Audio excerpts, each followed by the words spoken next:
At one of our organizer friends, Aaron Gabriel, he ran for mayor, or he ran for city council.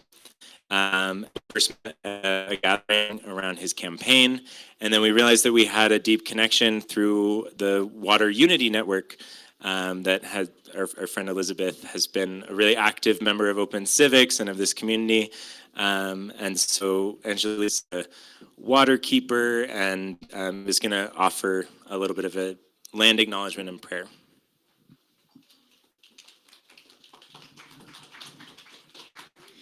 Thank you.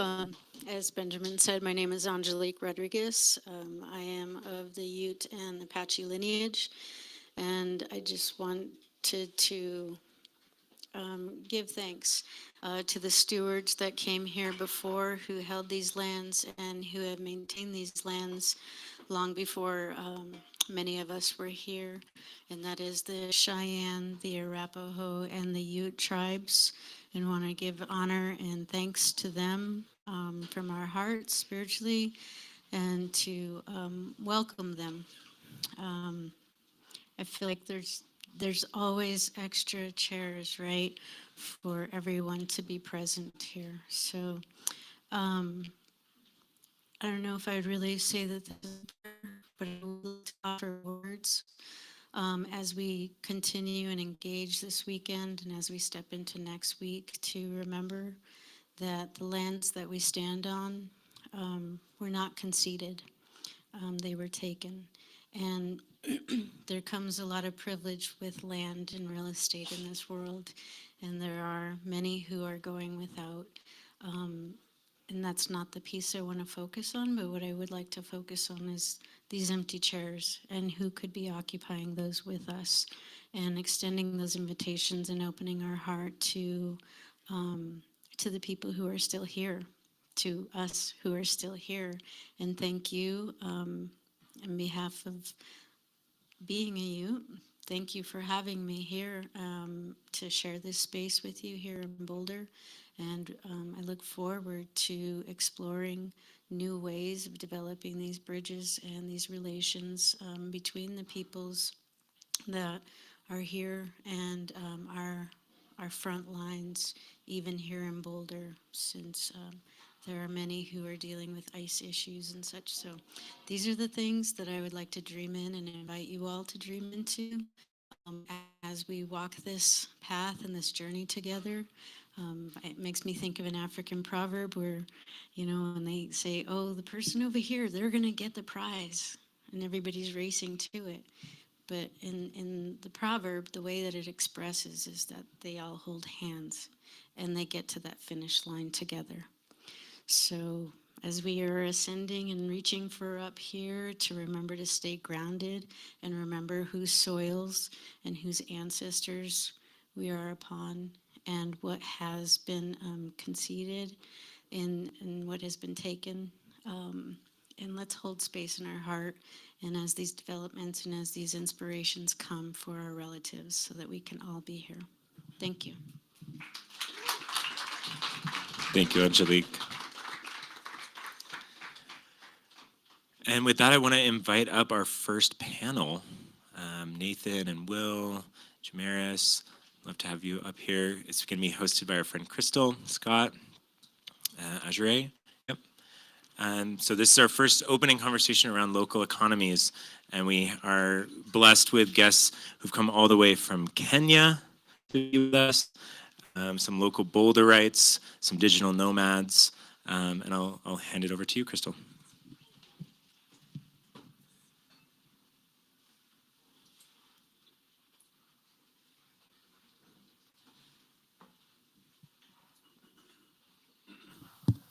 Sweet. All right. Thanks, everybody, for being here. And those who have traveled from very far and seeing snow for the first time, I think that's absolutely amazing. So welcome. We're just going to dive right in. Thank you for being here. Thanks, team. Benjamin already did an amazing introduction, so we don't need to go there. I'm just going to dive right in. Do we want to do a quick round of name and where you're from and the organizations you represent? Okay, I'll start. Hi, everybody. I am Scott Morris. At the Token Jedi, I work with ReFi DAO and Citizen Wallet, and the Commons Hub in Austria are some good ways to triangulate my work. And I have a long-standing background in community currencies. Got started in that about 2009 and have been tracking crypto and using it since about 2017 or so. I'm Nathan Schneider. I'm a professor of media studies at the University of Boulder Hill here, and now co-lead the Media Economies Design Lab there. And I live in Boulder. I'm descended from a family of refugees who came to Colorado as settlers while fleeing persecution elsewhere. So I'm really grateful for the acknowledgement we just heard. My name is Azuraye Wycoff. I run the Yellow Barn Farm up north and grew up here in Boulder. I manage a lot of the economics and social design that we are piloting at Yellow Barn in partnership with Drylands Agroecology Research, focusing on regenerative agriculture. Hi, everyone. My name is Njambi Njoroge. I am the Operations Director at Grassroots Economics Foundation. We are based in the coastal part of Kenya and working with communities all over Kenya, working on commitment pooling and economic protocol inspired by indigenous wisdom. We'll talk more about that today. Thanks. Hey, I'm Will Ruddick. I was a student here at CU Boulder doing my PhD in physics, and I heard about something called econophysics, and it really just shot me out of the stratosphere and eventually into Kenya to join Njambi and lots of communities there. And happy to be back here. I haven't been here in 20 years, and so it's great to be back in Boulder. It just feels like I'm kind of back home. I was like, oh, there's me, and my uncle and my cousins, and so it's great to be here. Yeah, thank you. Awesome. Oh, you need to pass. Thank you all so much. And I'm Crystal Street with Journo DAO. I'm a founding member there. I live in Longmont. Came to Colorado to attend Naropa to study yoga. So here we are. I've been crypto since 2017, so I've seen all of the cycles of our ecosystems. So this panel, you all are very brilliant, active, engaged community builders. So we could literally talk for probably 4 or 5 hours. So I'm going to try and keep it succinct. I have a list of questions, but I also want this to be a fluid conversation. So just take it where it wants to go. So let's get started. Over hundreds of years, the Global South and our indigenous cultures have cultivated and maintained deeply interpersonal economic relationships based on trust, communal dialogue, consensus building, and that human connection that's essential for localized monetary systems. When Bitcoin first surfaced, some scholars feared that the anonymity of crypto could sever that connection for money, creating mechanisms of separation. And all of our society now has this inherent separation that's just thriving in everything. So how do we introduce blockchain infrastructures to hyper-local communities while also preserving that essential connection to our humanity? I've got the mic. Oh, sorry. Gosh, it's a lot there. There's a lot to the technology where you have an environment that has a memory system. There's something around authentication to know who's who. There's, within memory you have reputation. You have an execution layer, which means that if you create agreements, there's some transparency of following those agreements.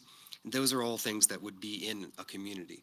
Right, that's a normal human environment. It has those components in it. Like the memory system is in our brains, right? We know each other. We can see you're from this family. You can have agreements that you follow. There's the structure there. Within that structure, the creation of agreements is something that is quite natural and beautiful, and I think I'll pass to Njambi, but we've seen communities expressing these forms of resource sharing, cooperative agreements, going back to really, as ancient as we can possibly imagine, kind of protocols that seem to be there. And so, for me, I see blockchain as a medium that we can express these really beautiful ancient forms of resource coordination within them. And I think, we're also really actively pursuing a lot more, local node, local bioregional blockchain systems like Noster, like things that are much more peer-to-peer, and using blockchain as a consensus layer within those networks that connect different groups together. Yeah, I would also want to add on to what Will has said, to also say that, like, especially in Kenya, we're not really reinventing anything. We're just adding on technology to exactly what has been happening and what is still happening. So even with the communities, as they meet and share their commitments with one another, and use to transfer, it's just recording what they're doing and giving a value to the commitments they're sharing with one another. Yeah. Something I've been really fascinated with once we started Yellow Barn was the concept of Dunbar's number of 150, and really trying to design our social systems around that, of that each person has around 150 relationships that they can really maintain and hold deep trust with. And especially in today's globalized world, those relationships can be global. They can be all over the world. And technology is that unifying force that allows us to see those relationships that are all over the place. But there is a really key point around proximity, around who you can actually see in terms of frequency day to day. So it's been really fascinating to watch these land systems and the social systems and the economic systems all kind of start to develop together and present themselves. And so much of that is reliant on trust. Who are you interacting with day to day? And something I found very fascinating, and I'm trying to integrate into the agricultural world, is the idea of Bitcoin and Noster and these platforms that so marry up with our own ethos around sovereignty and what it really means to be in relationship to each other and actually knowing where your resource flows.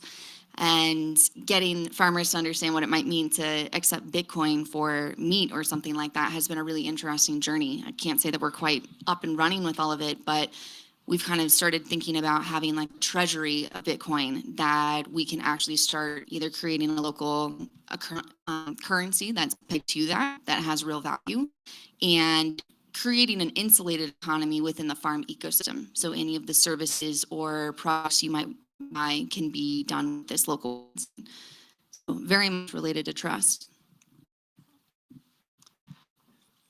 I first encountered the Ethereum white paper in early 2014. I was on a book tour for a book about the social movements that came up in 2011, 2012, Occupy Wall Street, the uprisings in the Middle East and beyond.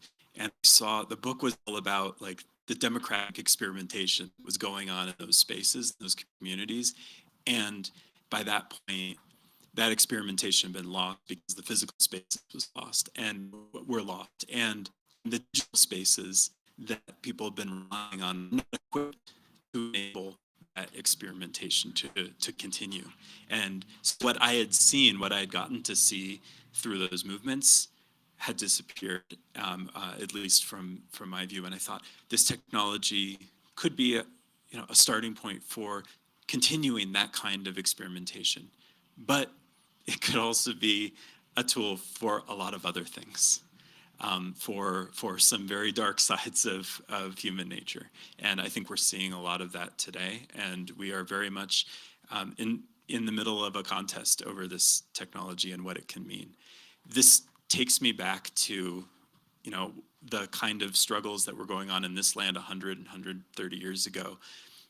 In 1892, forgive me, in 1892, the state of Colorado elected a governor from the Populist Party, the original Populists, a third party that was built out of an alliance between urban workers and farmers.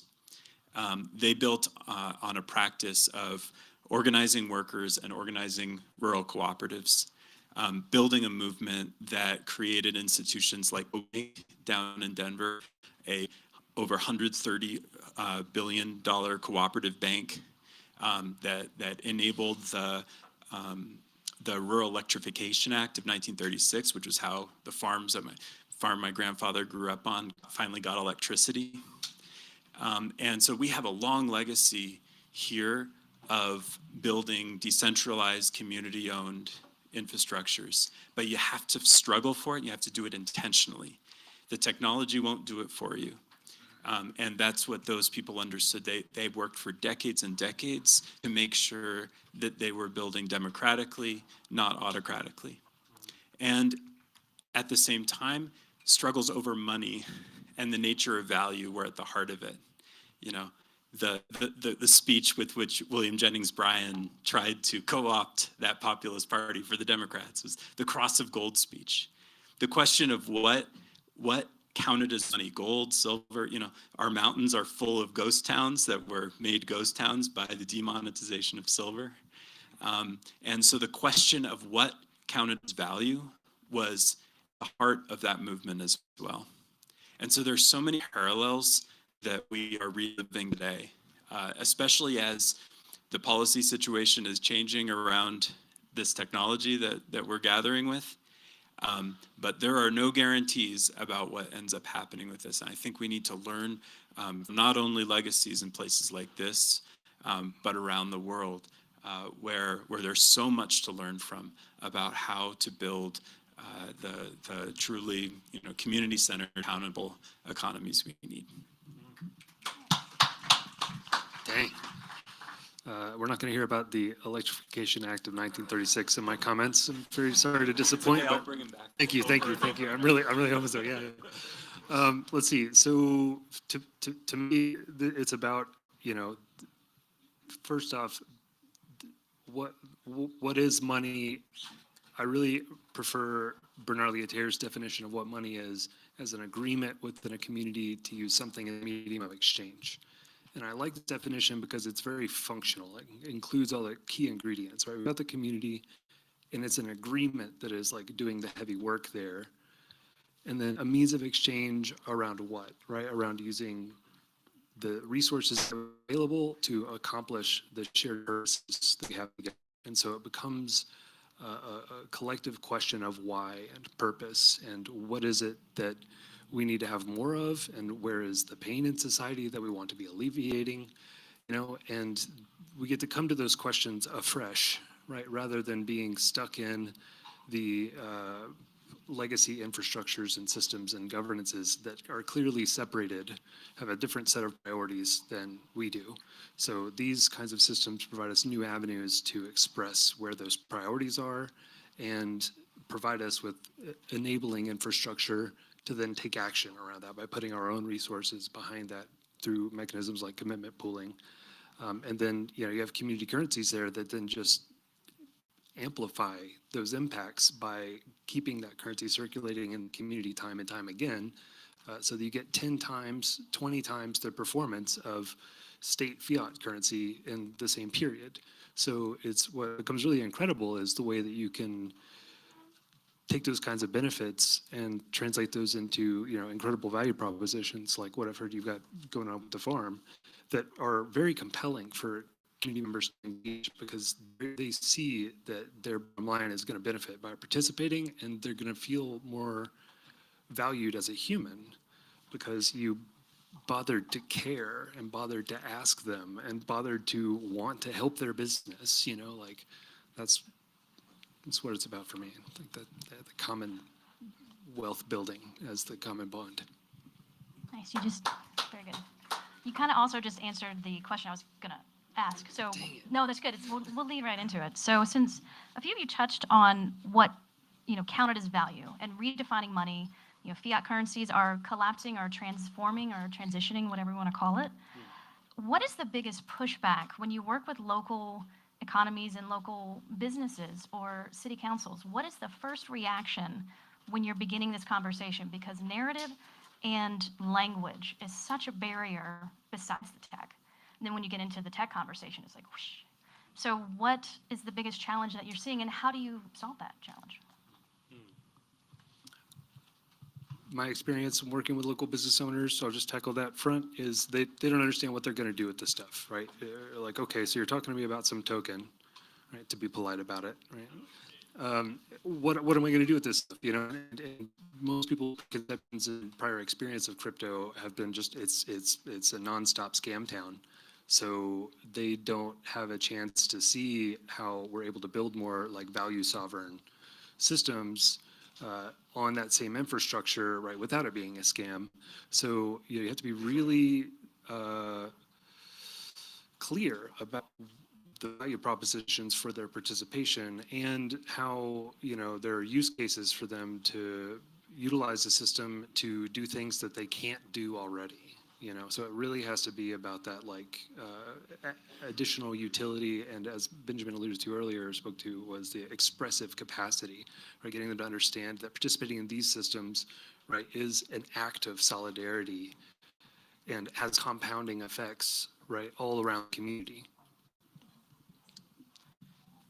I encounter two things. One is, compared, for instance, to that 19th century world, we live in a weird bubble here where we think of money and value as more stable than it really is, because we live in a bubble created by the world's most powerful military and other kinds of forms of global power.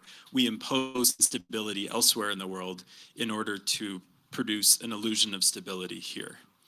And so a lot of people are used to money as being one thing that's relatively stable. We saw a little bit of disruption in the context of, the last few years, and you saw how shaky that got people. So that sense that money could even be a thing that you change, and that you reimagine and that you reconfigure is something that many of us are not used to. Where or very called for state banks, democratic control of the money system, sort of thing. The second piece there is, I think there is also a recognition that the populace did win in certain respects. The U.S. money system is designed around a kind of social purpose. It's a very limited one, but the Federal Reserve has to care about inflation and unemployment. That's its charter. Bitcoin doesn't. Bitcoin goes up and down and up and down. Ethereum goes up and down and up and down. All of these current things go up and down, except the ones that are stable because of right. And I think people see that and they recognize this doesn't have my best interest at heart. This is the same reason the populace was suspicious of the gold bugs of the late 19th century, who were very interested in the gold standard because they knew that gold standard didn't take their lives and their interests into account. And that's why they demanded democratic money. I think, we have to really be able to draw those lines and make sure that if we're reconfiguring value systems, we are taking seriously people's real expectations. The value system is going to care about its effect on our lives rather than, abstract kind of market systems that they have no control over and aren't going to care if they lose a job or they're suddenly not able to put food on the table.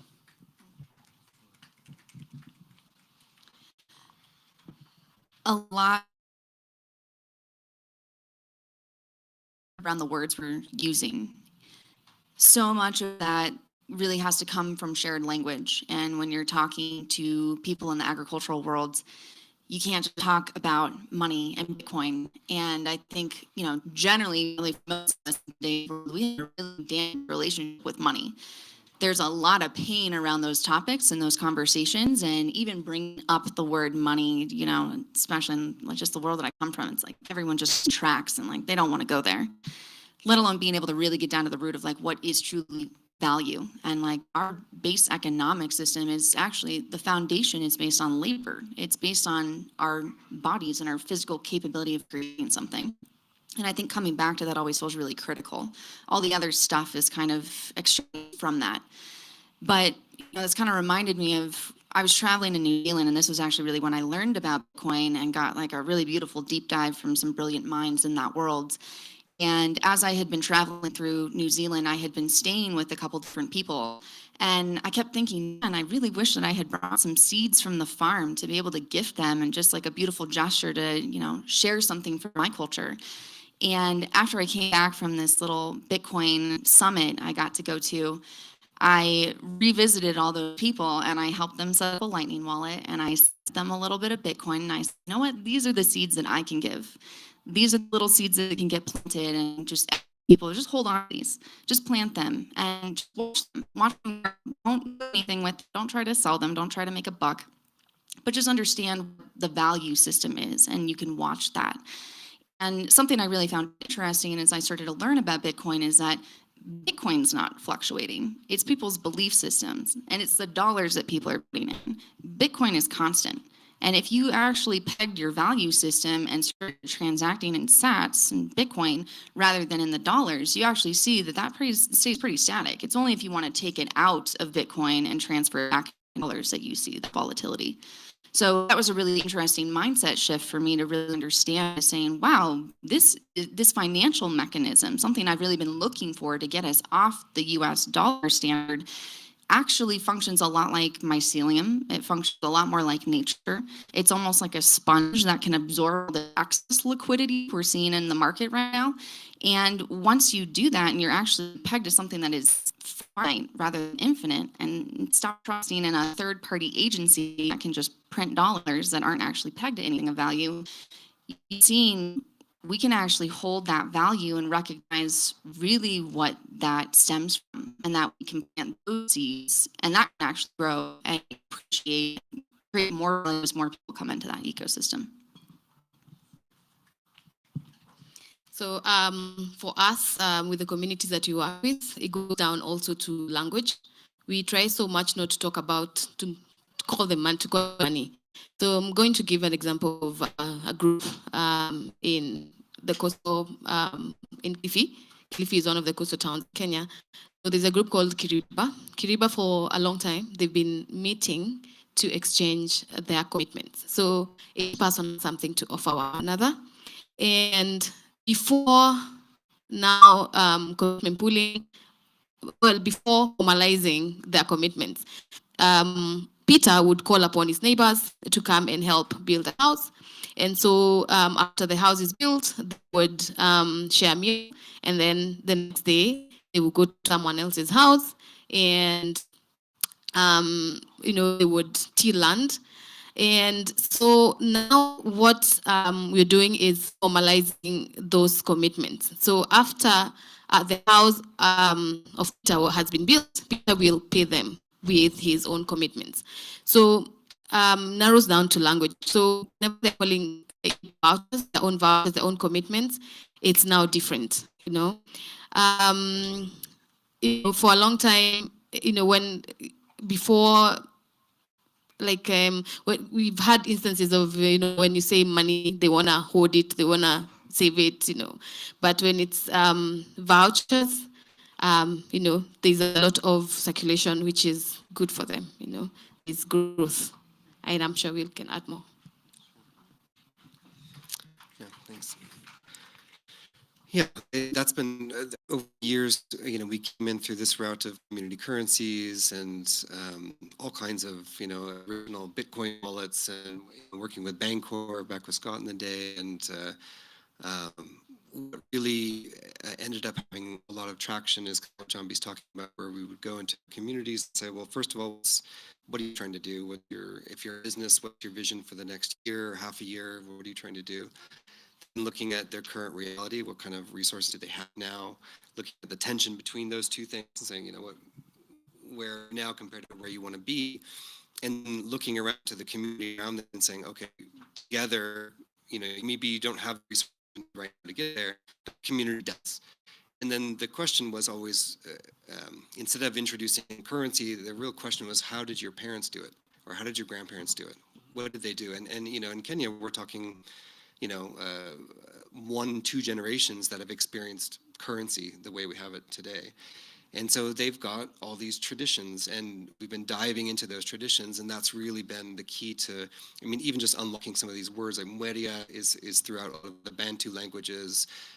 Every culture, we work at refugee camps, we'll end up with Ethiopians, Somalians, Sudanese, Ugandans, all together. They all have this history of these traditions, and they all have totally different names for the same exact tradition. And the tradition in academia, they like to call it rotational labor associations. There's some basic formulation where you have some kind of pooled resources, even a Bitcoin you can imagine as that. And then the community is essentially taking turns pulling from that. It's very similar to Islamic finance with the Islamic endowment, WAFC. You start with some seed. That can be dollars. It could be anything that the community can put together, even an individual. And then you have basically people taking turns, putting in promises to support the community to maintain value of that endowment. And then this rotational cycles around it. And you can end with a lot of kind of asynchronous like movements of those. And so that structure, this pooling structure, is more of like kind of it is like a yin state. It's a connection between these other things. And these other things, we call them money, vouchers, commitments, IOUs, credit obligations, bus tickets, airtime credits, right? There's expressions of value. We don't really necessarily want a particular expression of value to become currency necessarily. We want connection actually between them, and that's been the progression over the last 15 years together of just kind of realizing what we were missing wasn't currencies, it was the connective space, and for people to be able to express as well. Like these farmers, we work with quite a few farmers to express commitments for their next season of harvest, for instance. That commitment is a real commitment, and the pool is what gives relative value now to be able to exchange that.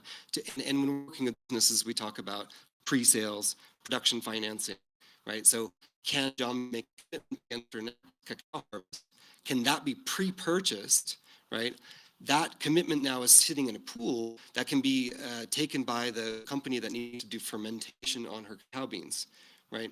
And so we're solving kind of supply chain problems. We're solving problems where there's, these kind of consumption smoothing problems where it's like, they're gonna have product in a few months. What do they do right now? How do they connect to each other?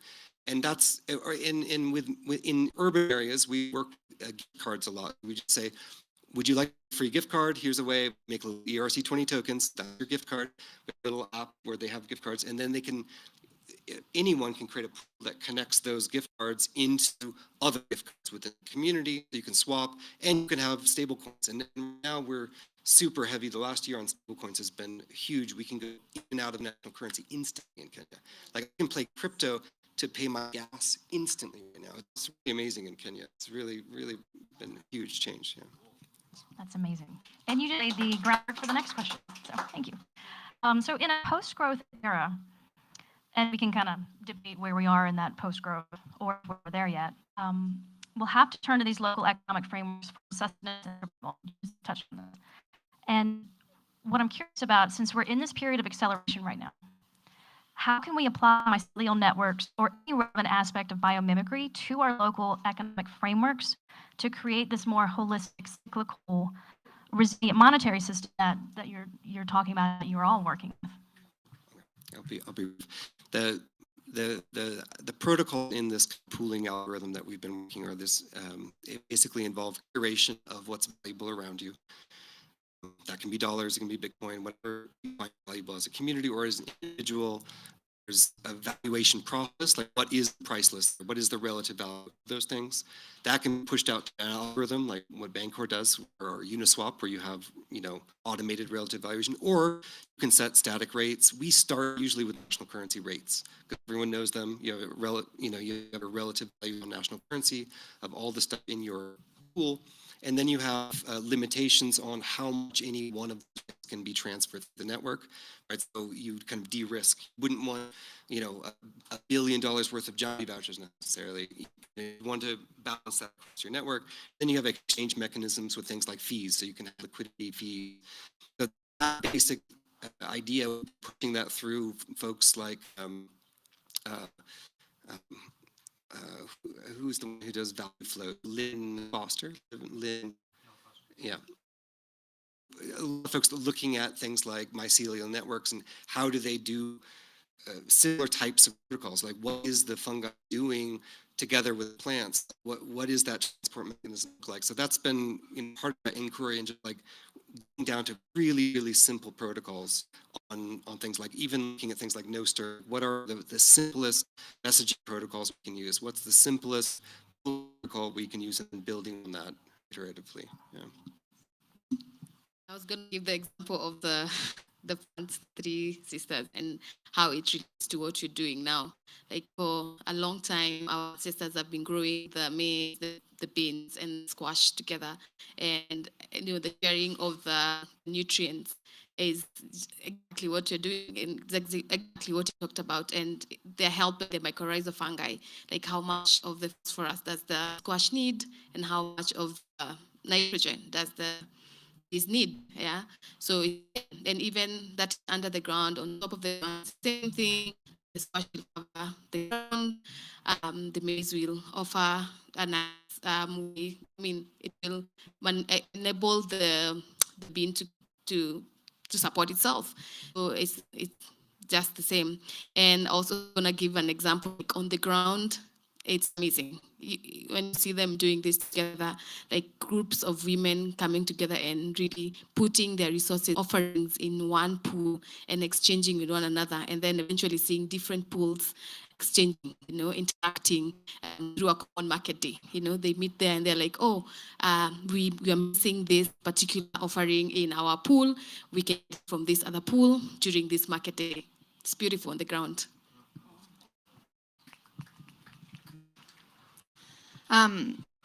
We talk a lot about recharging our financial water table, that kind of taking the same principles of water. And, I really get to see this at scale at Yellow Barn.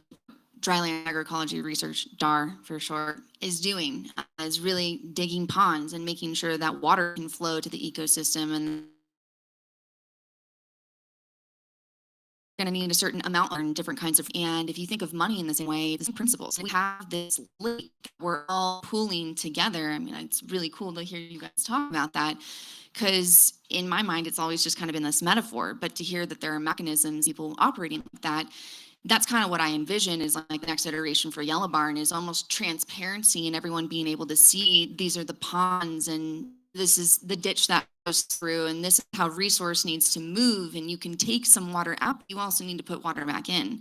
And if we're all taking water out, no one can tell how much water everyone's taking out, the lake dries up and we all suffer. And it's how do you make those transaction streams visible so people can actually understand how resources moving through the ecosystem.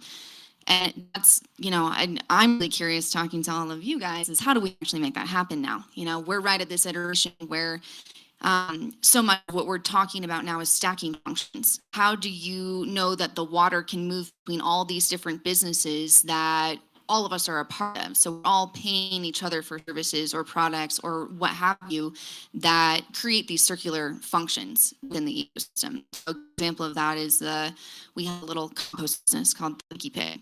And we have little drop-off hubs that we're starting to build around Boulder, Lions. And what that allows us to do is that the community all collectively pays for the drop-off bins at a much lower rate than they'd have to pay if they were just having an at-home service. And then that covers our costs of mobilizing a vehicle with 2 people to go pick up that food waste and then bringing that food waste back to the farm. That feeds our pigs, decreases the cost of maintaining the pigs, is a valuable resource for farmers because otherwise they're running around trying to pick up free food, which is never actually free. And that also creates a distribution channel. So I almost look at that as like the artery system that can bring resource from the farm, that heartbeat essentially, and bring all of that out to the community and do drop-off locations. So this is kind of the example of creating circular systems that can also tie in the broader community.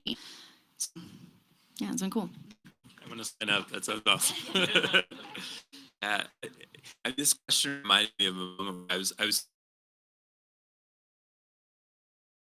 last week on the internet, and I sometimes go on retreats at this Jesuit retreat center south of Denver, and I was walking through their kind of untamed land, and just feeling like so embarrassed, that like here I am thinking about democratic institutions and whatever, and just looking at the life around me and thinking like, y'all are not doing any of this stuff, and yet look at you.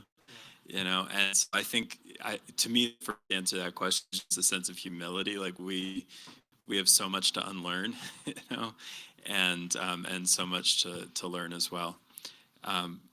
One way that I, you know, in the lab that we're trying to move closer to that is not quite, I think, at the level of biomimicry, but at the very least of beginning to learn much more from the human legacies that we have suppressed, that have been suppressed by different forces in our world, that have been forgotten, that have been erased through genocide, and we've been, and that are still alive and they're still functioning and working, but not honored the way they need to be. And so we have a project going that was actually supported by the Ethereum Foundation, which means a lot around that connection. We call it governance archaeology. Archaeology in the sense of seeing the things that are still around in our world and tracing their origins and their histories and their legacies and honoring them. And so we've been working on collecting you know, wisdom and experience from governance legacies around the world, still very much getting this started, and then trying to help translate those and build reciprocal connections with people who are building, you know, governance designs for our emerging networks. And that is a kind of ecology. And we see in that work, there's so much diversity, there's so much richness in the traditions that we carry in us and are carried by others in our world. And so a tiny slice of those legacies has been lifted up and said, this is governance, right? This is democracy or whatever. And there's just so much more to learn from. And again, that's a call for humility and for asking questions rather than, you know, thinking that we know what the answer is. So many great points. Thank you, everybody. Really appreciate this question. No small amount, because some people might have heard we came out with a thing called MycoFi, which is the specifics of provocation. So thank you. A big who aren't here with us, but three of us collaborated on the book. Kevin and Green Pill Network were so kind to sponsor that to existence. So thank you for that. Mycofi.earth is our URL where you can go find a signpost to all these other fun things popping up. It's become something of an underground movement of people who are enjoying the mushy games, all right? Including, as we discovered completely unexpectedly in Bangkok, there were some Chinese folks from a university there doing some postdoc work and a bunch of PhD students. They had translated the book to Chinese, printed it, and had this experiential art thing on the imitation of from Ethereum Foundation at this thing. And so we get there and we're like, wait, there's a whole bunch of MycoFi stuff. Like, what's going on here? And they're like, wait, you guys are MycoFi guys? We're like, yeah, we did MycoFi. And like, we did the Chinese translation for you. Here's this book. Like, just drop your stuff. Welcome to your spot. It was like, awesome. So really fun. But the origins of MycoFi as a provocation, it came out of the collaborative science event at the birthplace and the Commons Hub in Austria, mentioned before. Really great place, highly recommend. We were thinking, okay, how can we invite people into an understanding of designing these new systems for resource coordination and allocation in a way that appropriately level sets around the complexity, right? So it very much is about acknowledging that we are solving these problems or asking these questions in a very rich, complex environment of woven relationships and all kinds of resources all around. And there's no one system that's going to serve all those needs, and that's not even a goal or a desirable outcome, right? But it's going to be multiple pluralistic systems all working in tandem, and ideally, working together to create, virtuous cycles in various ways. But the critical thing is that there's horizontality of it, and there's interconnectivity across these different systems and a diversity of those systems, catering to stakeholders around different needs and working around different resources and whatnot. But one of the ways I also find that helpful is when we start to talk about how are we meeting the needs of today and recognizing that the language we've been using around capitalism, communism, etc., creates more problems than it's solving. And so how do we push past that and just acknowledge that we're here in the U.S. and in the West. We're seeing late-stage capitalism. We're seeing a lot of collapse. We're seeing a lot of decay. It just so happens that mushrooms treat decay as food. Right? So we're composting capitalism. We're out there acknowledging that those are not wasted resources. They haven't gone anywhere. They're still right here. We just need to remetabolize them and put them to work. I can go fast.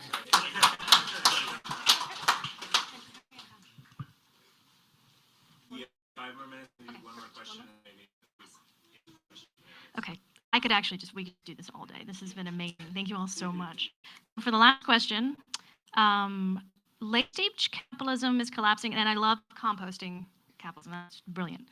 You have a magic wand and the most brilliant regenerative community at your disposal. What economic system would you build at the local level? Where would you start? Only 1 minute. Okay, I think that a robust ecosystem of anarcho-syndicalistic kind of organizations and financing mechanisms could start to work together in a higher order of collaboration and coordination and cooperation with 7 simple steps. What is the pain that we're experiencing, and what does pleasure look like? Right, get a sense of where's bad and what is better. Doesn't have to be perfect, just a step in the right direction, very sort of protopic approach. What are the best ideas we have about handling that pain?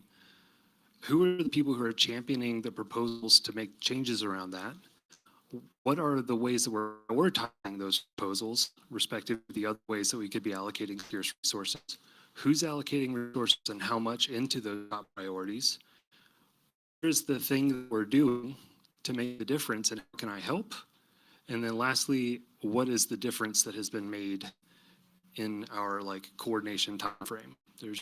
These are common questions to every co-creative process, and I think we just have to scale up that sort of multi-stakeholder coalition-oriented thing into a semi-automated regenerative financial infrastructure that is just kind of generative by default.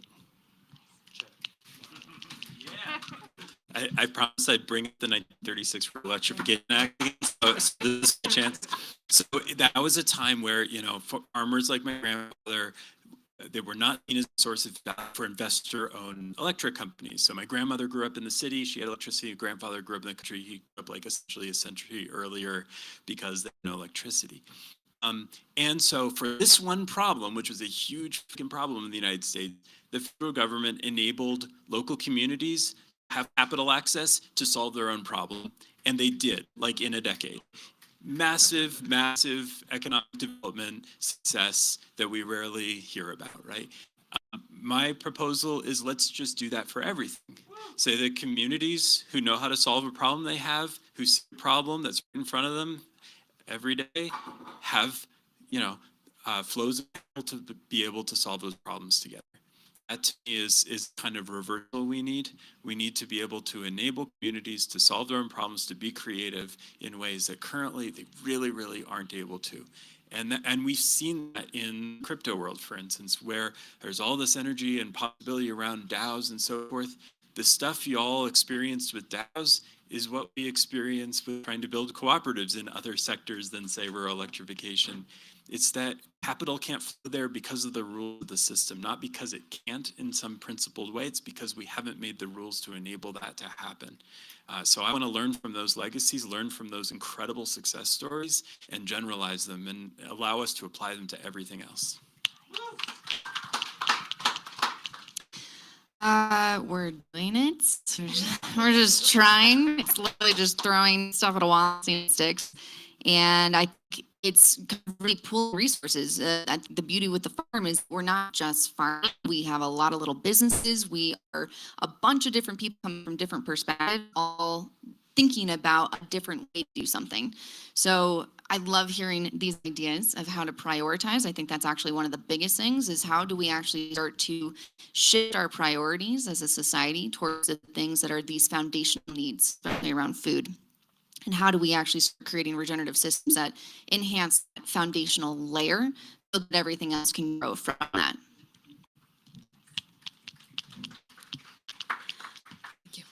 I'll say let's look back to what our grandparents used to do. Like they grew themselves. How did they manage to grow their physical assets, their natural assets, governance, social, natural? You know, they did it, so we can still do it today. We just need to just look back from them, and pull in our commitments, our offerings together. We don't need a lot. We just need to work together as a community, grow ourselves from where we are, and then connect the different pools together, and you will see great things happening. I pass. Well done. Oh, nice. I agree. Perfect. Well, that is it. Thank you all so much. That was just amazing answers, and thank you for the work that y'all do. It's just beautiful. Thank you so much. And then okay, we have time for one or two questions. I don't think we have a mic. Speak loudly. I can project, can everyone hear me in the back? I can still use the mic for the recording.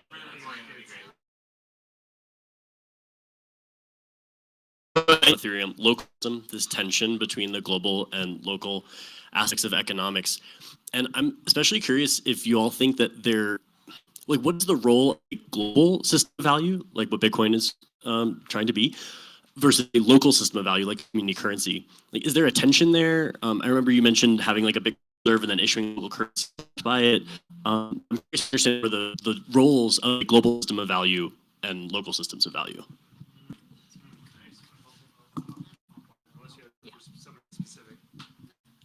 All right, because Bernard Lietaer spoke about this and had a proposal for creating something they called the Terra, which is pre anything crypto going by that name. Which just to be clear, okay.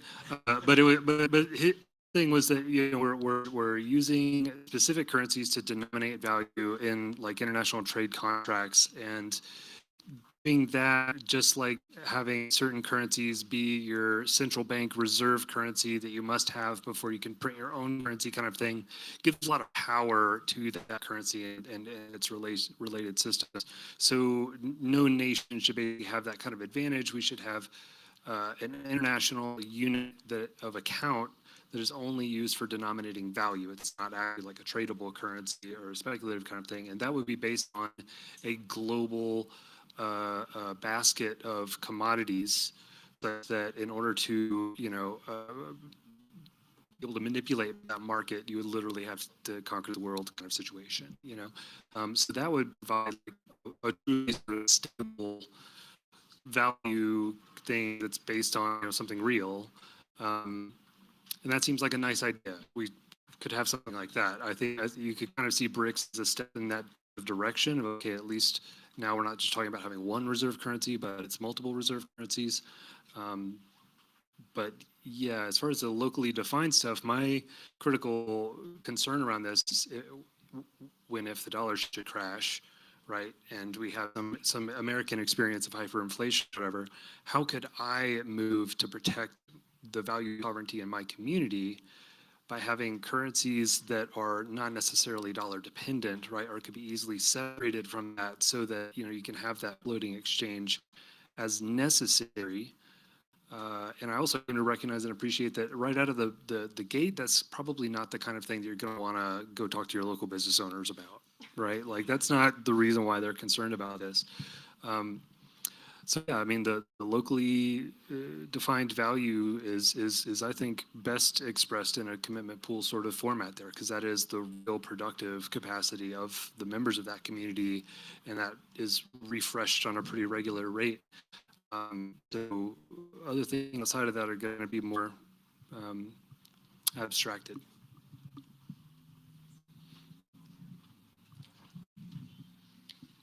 I'm seeing Zach here, and I'm remembering our discussion about heroin and methadone, and of course, right? But so if we imagine national currency as this super addictive thing that we're all extremely dependent on, really hard to go cold turkey on that. And if you've ever been on heroin, it's quite hard to stop doing heroin. You need some sort of trickle in to kind of let your body come back into balance and heal. And when we've seen, we look at like really remote village networks, we're doing this kind of form of commitment pooling quite often the same sort of thing is happening. Like they valued currency above everything else. I mean, it's the whole colonial system has enforced that. And what we found with like working with Red Cross, because they're trying to dump money on people, and then they want to walk away, and they find like people get upset when they walk away because they like the money, and typical aid kind of problems. And by allowing national currency limited amounts into pools, it's been a bit like methadone. So what's happening is that it creates a value. So if I let's say I buy a voucher or a gift card from Njambi's shop, well, okay, she got some national currency. She's given a commitment. Well, that commitment now can be traded across this entire network. And now she also has access, a credit access now throughout an entire network. But her buy into the system was not to accept a community currency or anything like that. It was just that she got some dollars that she needed, right? Because of that, because of creating this gift card and putting it in the pool, once that gift card's been used in the pool, it's come back to her for something, there's a gap now in the pool. She can put more gift cards in there to pull out other stuff. And when there's no money in the pool, she can still pull out all the stuff from her neighborhood. And so when the methadone dries up, when the money dries up, she still has the network, and money can still trickle back in once monthly or seasonally, or if Red Cross comes back, or clients come in and want those gift cards. So there's still that connection to national currency, but once it's gone, there's still the connection there before. So I like the methadone kind of angle to it, and thinking about money as a substance that we're all stuck on. Yeah. One more? Yeah, I think we can do one more question. Oh, one more? I see a hand in the back. Oh, yes.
Cool, thank you.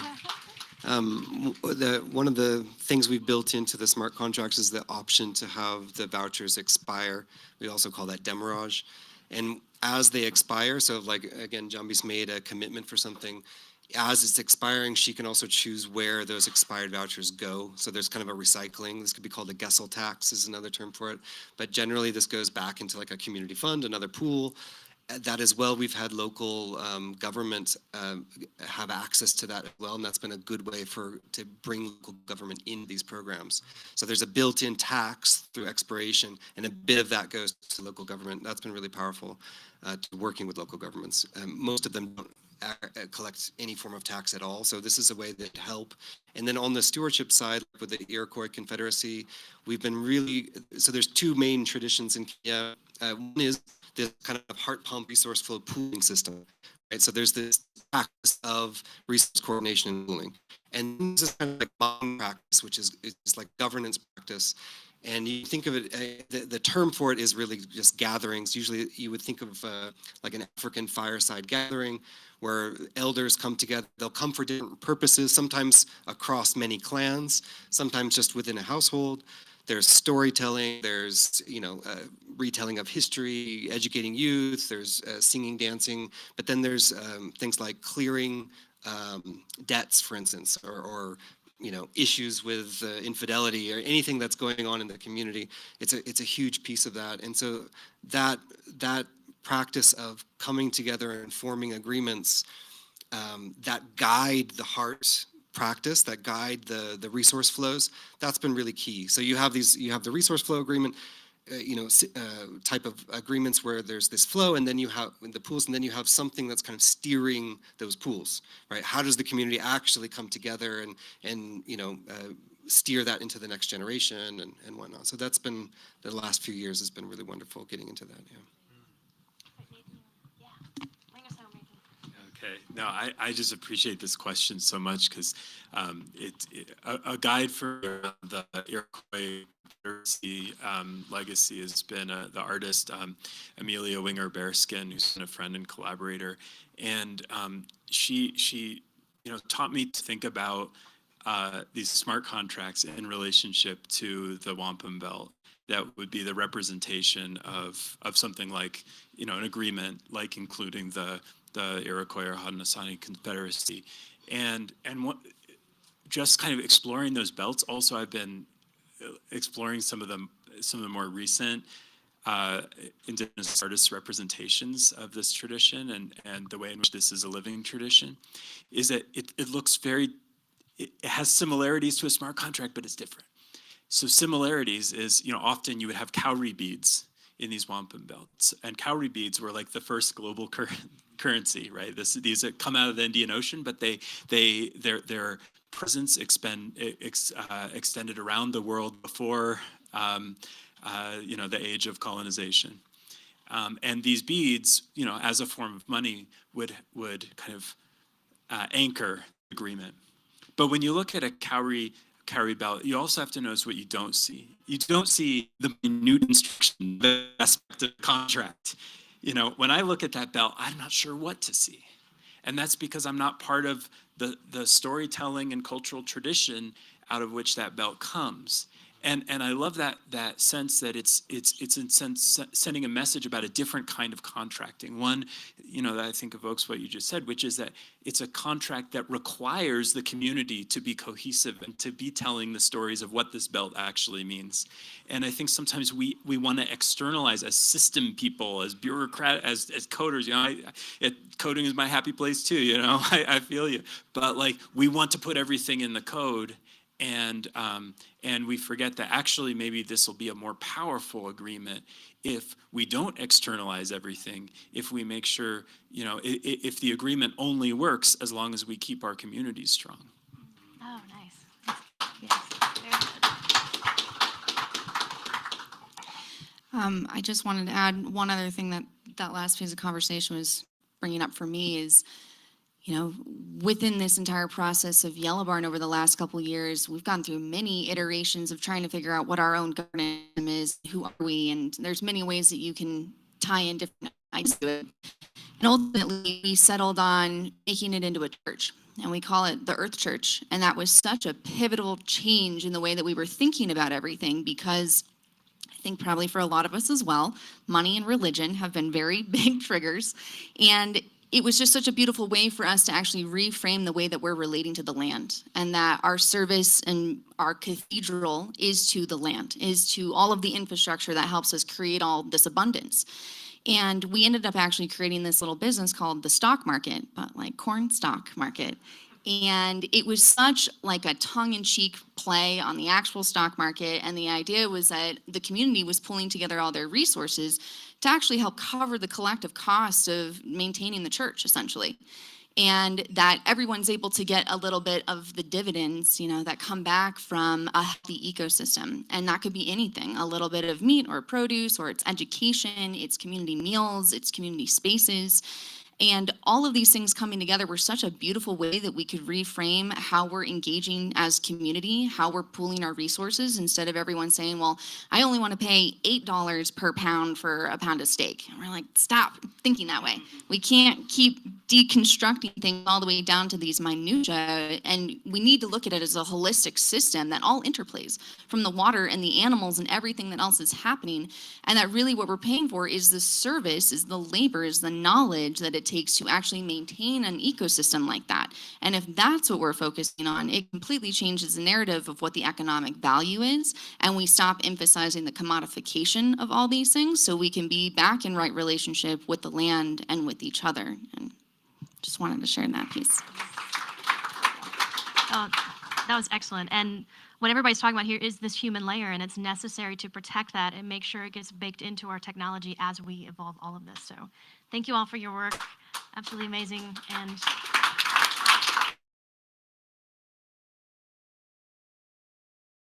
much to our panelists for kicking off this morning with such a rich and nuanced conversation. I expected nothing less, knowing all of you a little bit, but it's so beautiful to hear all of you in dialogue with each other. It's a dream come true for me, truly.